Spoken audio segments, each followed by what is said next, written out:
the voices are high quality, 24-bit, and all of them are stereo. As a second example, if we look in studios, in professional studios, you see the big mixing consoles, very wide, lots of faders, many knobs. If you have a really huge project and you want to have this mixer now running in Logic, in software, you might want to have many EQs. Let's assume 100. 100 EQs, 8 bands each, and stereo each.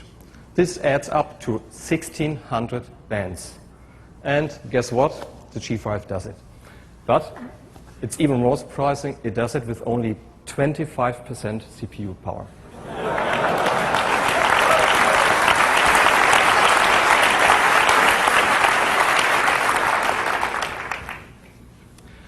The new architecture of the machines benefit Logic greatly. As a music application, we handle a lot of audio streams. Obviously, the CPU power is great, but very often forgotten is the memory bandwidth. And this is very important for us. We have lots of audio streams going from one place in the machine to the other place, lots of buses, outputs, voices, everything. Many of them are contiguous. That means they don't fit in the caches. And I'm really excited that we have this machine now, that the combination of the G5 and Logic works so well. Instead of talking about music, maybe we should go to the demo. Phil? Thank you, Howard. So again, the venerable Mac on the left and our fun PC on the right. As you know, eMagic Logic is on the Mac and in the latest version is not on Windows, so we have the most popular sequencer on the Windows side, that's Cubase. And two great products. But we've got a very complex piece here, a piece that was actually created by BT, great musician who uses a Mac, and you'll see in a minute why. And this is a piece of music created for a trailer for The Matrix. And since it's music, we're going to play the PC first and then play the Mac. And I think there'll be a noticeable difference.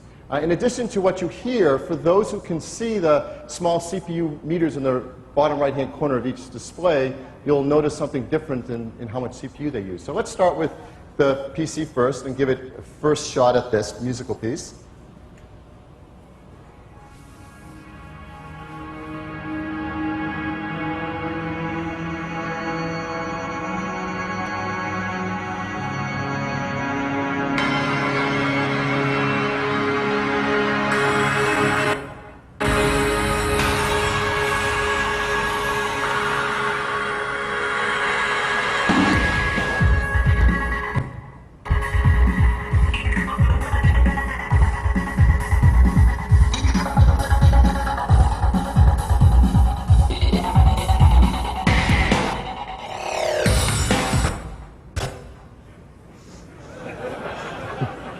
I'm sure that's not how BT meant for it to sound. Well, we could sit here and listen to this, or we could choose to use another computer. So let's take a listen to it on the Mac. Get tired if you'd like to. Sure.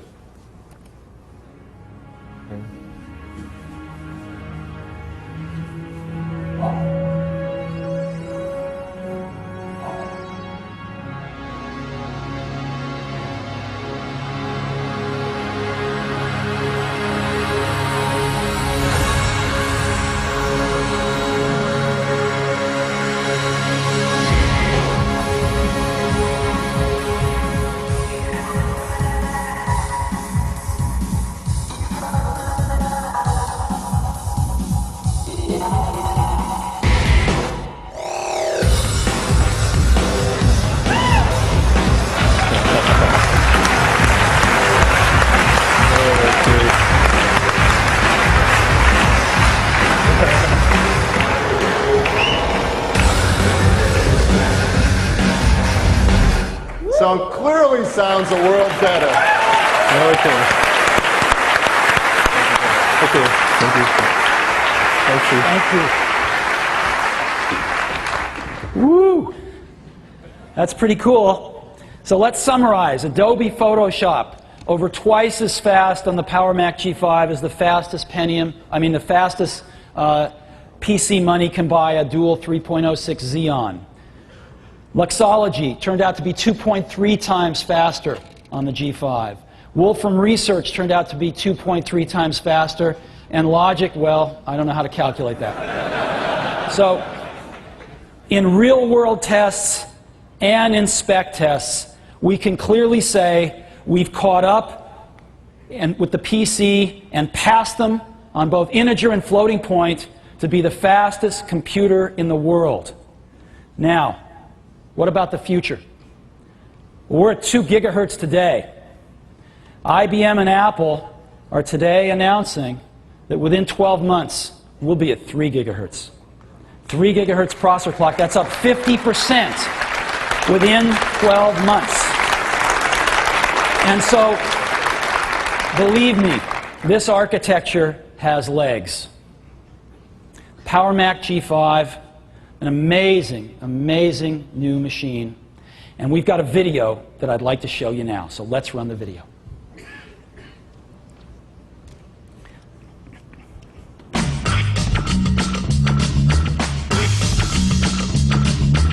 Today's personal computers use 32-bit technology. The computers of the future will use 64-bit. Well, the future is now at Apple. Check out my new weapon of choice. Yeah.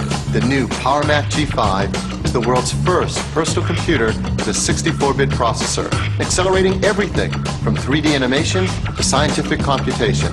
Oh boy, this is going to be good, I can tell. When we started the G5, we knew we couldn't make something just a little bit faster. We had to make it a whole lot faster, and we did. In fact, it's the world's most powerful personal computer, period. This new Power Mac G5 has bandwidth to burn. Dual 2 gigahertz 64-bit PowerPC processor with optimized velocity engines. Dual gigahertz processor buses, each capable of transferring up to 8 gigabytes per second. A memory subsystem that supports up to 8 gigabytes of 400 megahertz DDR RAM with 6.4 gigabytes per second of bandwidth. The new Power Mac G5 has blazingly fast expansion, the fastest ever in a personal computer. It features state-of-the-art 8X AGP Pro graphics, 133 megahertz PCIe slots for cutting-edge music and video solutions, and 2 serial ATA buses for ultra-fast internal storage. The Power Mac is completely new from the ground up. At its heart is the PowerPC G5 processor, which can handle over 200 in-flight instructions. That's 70% more than the fastest Pentium on the market today. To create this processor, we turned to IBM. The goal of this partnership is for Apple and IBM to come together so that Apple customers get the best of both worlds, the tremendous creativity from the Apple Corporation and the tremendous technology from the IBM Corporation. IBM invested over $3 billion in a new fab to produce these large 300mm wafers. This G5 microprocessor has over 50 million transistors on it, and it incorporates IBM's leading-edge 130 nanometer technology. That's 1/800th the diameter of a human hair, but this is only the beginning. We have already built the prototypes for next-generation PowerPC microprocessors.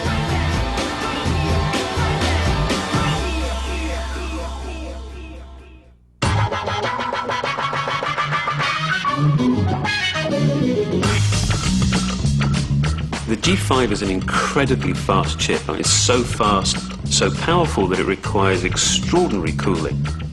We've designed the new Power Mac G5 with 4 distinct thermal zones. Now, with thermal sensors in each zone, you can actually cool them independently.